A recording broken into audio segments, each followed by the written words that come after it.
with OKRod.com. I have another exciting episode for it. Actually, we're late to a potluck, so we're going to go to a potluck today, a raw foods potluck, and bring some food to the raw foods potluck. And one of the questions I get a lot is, hey John, what should I bring to a raw foods potluck? This applies to whether you're new into raw foods, whether you've never been to a potluck before, or maybe you're a seasoned professional, been to a lot of potlucks.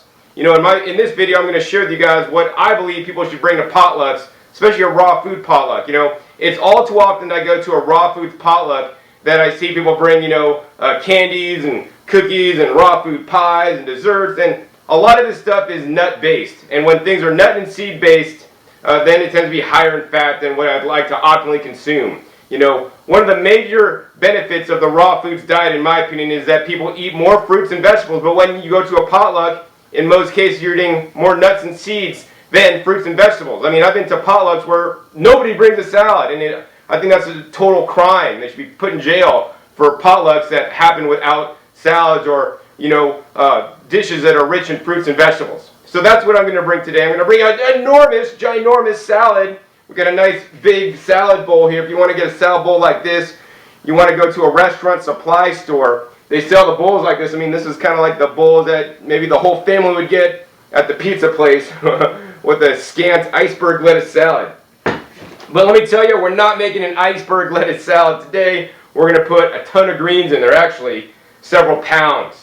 So let's start off by making a salad really simple, real easy. And I like to keep things simple. So even if you've never made anything raw before, I guarantee you guys, you can do this. So very simple. Number one, we got the earthbound organic greens. And I like using these because they are triple washed, so it saves time. It makes it so that I do not have to wash them. So literally all we're going to do, rip off the top here and pour the greens in the bowl. And man, 1 pound almost filled up this bowl. But now besides just the spinach, I'm going to want to put some other greens in there. So we got some romaine leaves, some baby romaine leaves, some hearts. We're going to once again open this up, peel it off. This is all pre-washed. Now, I don't want to put the whole leaves in there, and you could take the time to pre-cut it, but I don't want to make extra dishes. So I'm just going to rip it up and just rip it into some pieces. And then we're just going to go ahead and mix this into our salad as well. So now we got a spinach, lettuce, romaine leaves salad. Very simple, very easy. Again, just tearing these guys up. They're nice and tender, so you can tear them up easily. Another one. Each one of these guys are 7 ounces, so both these almost another pound. So now we've almost added 2 pounds of leaves in our salad. I think salads, a lot of salads that end up at raw food potlucks are really bogus. They might have, a scant 1 head of lettuce or something in there. And then like a whole bunch of oil vinegar dressings. And the oil vinegar dressings are an atrocity in my opinion. I mean, they're very high fat. I mean, oil is 100% fat. It's about 120 calories per tablespoon. And I know they're not measuring the oil they're putting in their dressing. And in probably most all instances, in an oil-based dressing salad that you're eating, you're getting far more calories from the oil dressing than you are from the lettuce. I mean, 1 whole head of lettuce has less calories than 1 tablespoon of oil. So that's why I recommend you guys use whole foods ingredients, like I'm going to use in a second. I'm using nuts because nuts contain the fat, but they also contain other nutrition in there as well. So now we got the lettuce in there, and this salad is going to be overflowing. It's going to be over the top, like some people say my videos are. All right, next thing we're going to add for some color, we got the fancy romaine salad. This is romaine, frisee, radicchio, and carrots. Once again, this stuff is pre-washed. All we got to do, simply open and pour. Nothing could be easier than making this kind of salad. No chopping, no dicing, no washing, no nothing. It's all ready to go. Now we're just going to simply toss. Woo! All right, we're just about done tossing that salad. Oops, I tossed it to you guys, supposed to be keeping it in the bowl. Anyways, we got this nice and mixed up, and that's all there is to making a salad. Just open and put on, and we're finished. The next part is the most important part. It's the raw food dressing, and in my opinion, many people get dressings wrong. Once again, they just combine oil and vinegar, pour it on, they're out the door. I want you guys to use whole foods. What are whole foods? Whole foods are found in nature in their natural environment. And actually, these tomatoes I picked myself just yesterday, so these are fresh picked tomatoes. And I also encourage you guys to use fresh picked homegrown foods in your recipes that you're eating, but also that you're bringing to the potlucks as well. I mean, they're just going to taste that much better. I mean, these tomatoes are the bomb! They taste so good, oh my gosh. So what we're going to do today is make my standard, quote-unquote, Thousand Isle style dressing. I mean, one of the dressings I liked as a child was a Thousand Island dressing. And man, I just used to get that every single time I'd get a salad. So this is kind of like my version, my raw version of that. And it's really simple. What we're going to use today to make the salad dressing, and this is also a critical factor, you want to get a nice high power blender. Today I'm using the Vitamix Turbo Blend VS, and the Turbo Blend VS stands for variable speed. This is the machine you want to get if you're into raw foods, because it will literally take the macadamia nuts and sesame seeds, the whole sesame seeds that we have, and pulverize it into a cream sauce. So it's going to be so delicious. I like the Vitamix because it has really sharp blades, unlike other high power blenders tend to beat things up. This actually tends to cut, which is a lot more efficient. In addition, it has a variable speed control, so you can adjust the speed. And another thing that's the bonus with the Vitamix Turbo Blend VS, it includes a nice 200-page recipe book that is full of vegetarian, vegan, and raw food dishes. And this is especially important if you're trying to make dietary changes and get towards a more healthier diet. It also includes a DVD with some recipe demos, raw recipe demos, and a hemp nut milk bag, so you can make your own fresh nut milks at home with the Vitamix Turbo Blend VS. Now, normally the VS comes with the standard 64-ounce carafe, which is good for making smoothies, you know, grinding flax seeds, and everything else you'd want to do. It comes with a tamper. But what I'm using today is a special 48-ounce carafe for the Vitamix. And the reason why I like the 48 ounce is because it's a little bit shorter and wider, so shorter and dumpier. And I like my carafes like that. And it allows you to get the stuff out of the carafe a lot easier, especially when you're making dressings, and it tends to blend a lot better too, instead of being taller, which the tall one is more optimized for smoothies. So that's why we're using this one today. And this also comes with a tamper. This can be purchased at discountjuicers.com. So we're going to go ahead and take the top off. And one of the secrets when loading up your blender, and if you don't have a higher power blender, you want to maybe add extra tomatoes.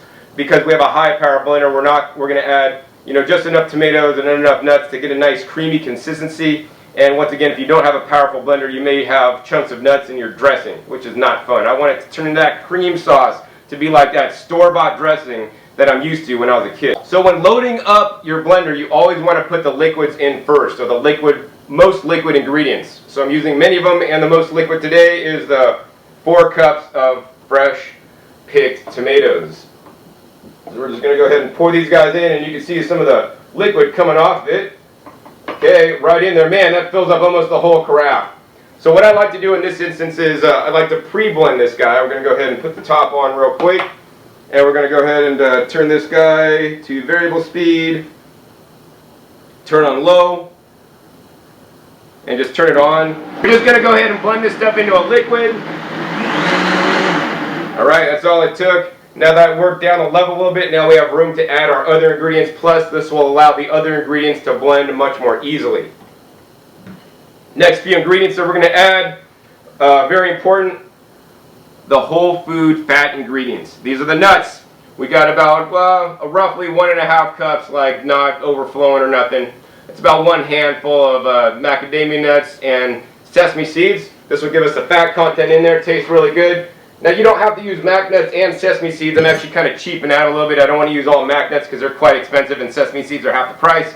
So I'm using a little bit of mac nuts, but then also a lot of sesame seeds. If you do use all sesame seeds, you're going to get a kind of funny flavor, which is cool to some people, but I want to balance out that funny flavor with some nice creaminess of the macadamia nuts. Now you could use all macadamia nuts in this and it would work great, or you could use, you know, all Brazil nuts or all almonds or whatever nut you happen to have at the time. I happen to like the macadamia nuts the most because they have a better balance of omega-3 to 6s, unlike almonds, for example, that are really high in omega-6s, don't have a lot of 3s.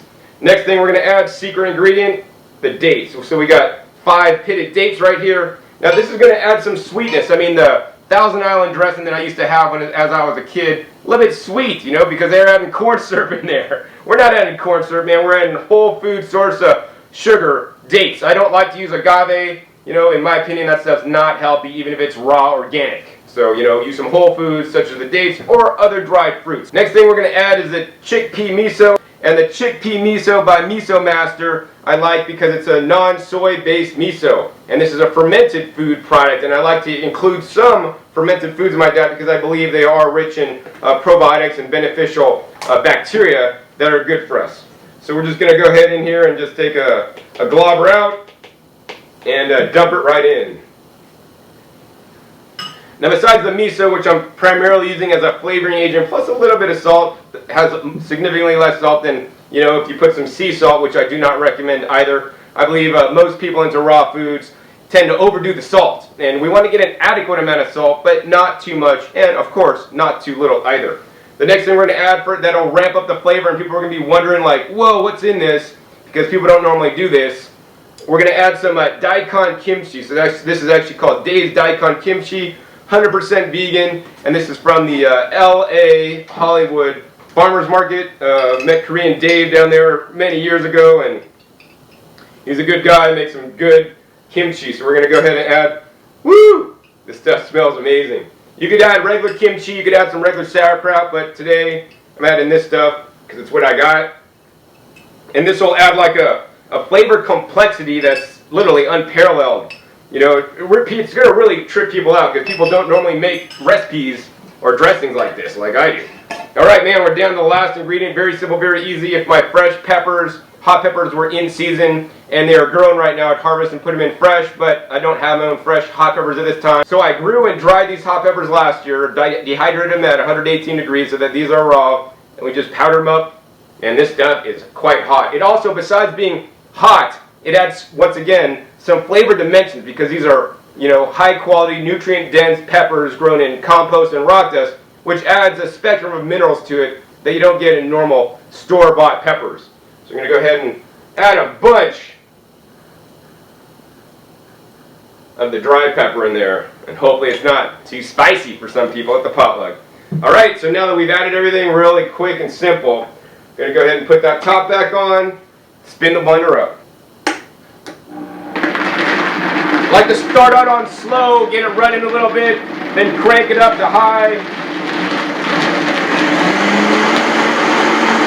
Once we got it up to the high and the variable, then we're going to crank it up to the high speed. This is going to really grind up those nuts, make this into that liquid salad dressing. We're all used to feeling like a chunky salad dressing that nobody wants to eat. Alright, so I think we're all blended up, man. This is literally one full carafe all the way to the top. My delicious salad dressing. And, you know, one of the things I want to encourage you guys to do is not skip out on the salad dressings. As you guys saw, I used 4 cups of tomatoes, man. This is mostly a fruit-based salad dressing. Yeah, with some nuts as well. Make it taste good. And one thing's for sure, when I normally go to potlucks, there's always lettuce and leaves at the bottom of the bowl. My salad's going to get completely eaten because it's going to be saturated with some delicious salad dressing. Alright, let's pour this guy on. Yumbo, man. This is that same exact color that I'm used to when I was a kid. Like that Thousand Island salad dressing I used to use as a child. And man, let me tell you something. It's going to taste amazing too. Alright, so we're just about done pouring this out. And my secret here is, I want to go to Williams-Sonoma, get a little spatula like this. It's nice and thin. I think it's used for cakes or something. This allows you to get in your blender carafe around the bottom and all sides of the blender carafe. I mean, because man, we just blend up some mac nuts at Whole Foods. They sell for like $18 a pound. We don't want to be washing this delicious salad dressing down the sink, man. We want to be putting it in my body, putting it into people's bodies so they get to taste this delicious stuff, man. Oh my God, I can't wait to eat this. I'm so hungry just smelling it. Woo! Smells so good. Alright, let's go ahead and scrape every last bit of this salad dressing out. I think I got about 98% of the salad dressing out of here. And one of my favorite things to do, boom. Wow, man, that is the bomb. That's one of the best ones I've ever made. Next thing, we want to take some tongs here. Remember to bring tongs with you to the potluck so that people can serve your salad. And we're just going to simply very carefully toss this salad to mix the dressing up. You know, it's no fun if you don't mix your salad dressing up with your leaves, because what will happen is people take the dressing off the top, and the people that, you know, are later in line or, you know, serve themselves later are not going to get any salad dressing and just have to eat the leaves on the bottom. So definitely want you to toss it up, and actually that's not tossing it off, it's tossing it up, and it's going to be well mixed for all the attendees at the potluck. All right, so my salad's just about tossed, and I'm just about tossed tossed on. All right, so the last thing is, I always like to dress the salad with something else, because if you go into the potluck with a salad that looks like this, it's cool, but you know, I might cut up extra tomatoes, put them on top. If I had some peppers, I might cut peppers up, and some nice vibrant colors. You know, you want to bring things that are colorful, that's going to like really, you know, be promiscuous to the eyes and really make people want to eat that stuff. So what we're going to do today is, because I have some extra leftover bean sprouts in the fridge, we're just going to top it with some bean sprouts and just sprinkle them on. And you know, most people don't often eat bean sprouts, so this is going to be unique. Also, it's going to give it a little bit different look, maybe that Asian look, and when they eat it, it's going to blow them away with some of that heat, plus some of that fermented goodness.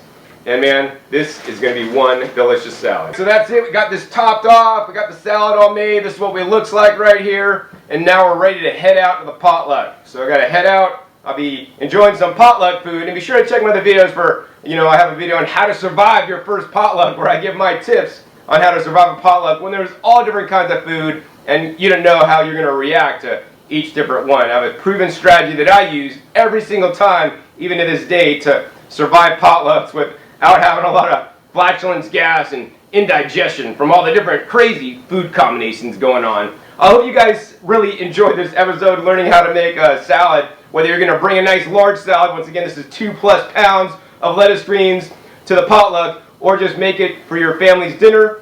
You can now do that with a Vitamix Turbo Blend VS and just some of the simple fruits and vegetables that I've shared with you today. Once again, my name is John Kohler with OKRaw.com. We'll see you next time, and remember, keep eating your fresh fruits and veg. They're the best. Alright, this is John Kohler with OKRaw.com. We're here at a raw foods potluck today, and why I'm doing this video is because I want to show you and teach you, how to survive your first